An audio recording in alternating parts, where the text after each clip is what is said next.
Hello guys, welcome to back. म्हणजे आज मी तुम्हाला सांगणार आहे की रितेश दादा पुन्हा एक वेळेस आपल्या अरबाजची वाट लावत दिसले. कारण की अरबाजनं एक गलती केली. त्या गलतीमुळे रितेश सरांनी लास्ट वीकमध्ये जे अरबाजनं निकीच्या जेलस फीलमध्ये त्या इमोशनमध्ये बिग बॉसची प्रॉपर्टी तोडफोड करू लागला, बिग बॉसचे टेबल खुर्ची वगैरे तोडफोड लागला.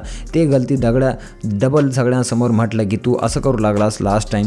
आता तुम्हाला काय करायचं आहे, तुम्ही कशासाठी आला, तुम्ही या शोमध्ये बिग बॉसचं गेम खेळून ट्रॉफी घेऊन साठी आल्या, परंतु तुम्ही हात धुवून त्या निकीच्या पाठीमागे लागले. निकी कोणाशी बोलत आहे, कोणासोबत राहत आहे की तुम्ही जेलस फील होऊ लागल्या आणि बिग बॉसची प्रॉपर्टी डॅमेज करू लागल्या. आता तुमचं हे कधीपर्यंत चालणार, असं म्हणून डायरेक्ट आपले रितेश सरांनी खूप दमदार आपले अरबाजची क्लास घेतली आणि अरबाज मान खाली घालून फक्त ऐकू लागला. कारण की अरबाजची या वीकमध्ये कालच्या एपिसोडमध्ये छोटीशी गलती झाली, परंतु रितेश सरांनी एवढं रागात बोललं, त्यांना भाषण ऐकू घातलं की त्यांनी किती मोठी गलती केली की लास्ट एपिसोडचे जे बोललेले शब्द आहेत ते पुन्हा रिपीट काढले. तुम्हाला काय वाटतं की रितेश सरांनी अरबाजला खरंच चांगलं डाटलं की नाही, आणि अरबाज आणि निकीचा जे रोमांस चालू होता ते पुन्हा एक वेळेस स्टार्ट पाहिजे की नाही हे मला कमेंट करून सांगा. आणि या दोघांची जोडी कसे वाटते हे पण मला कमेंट करून सांगा. भेटूया पुढच्या व्हिडिओमध्ये.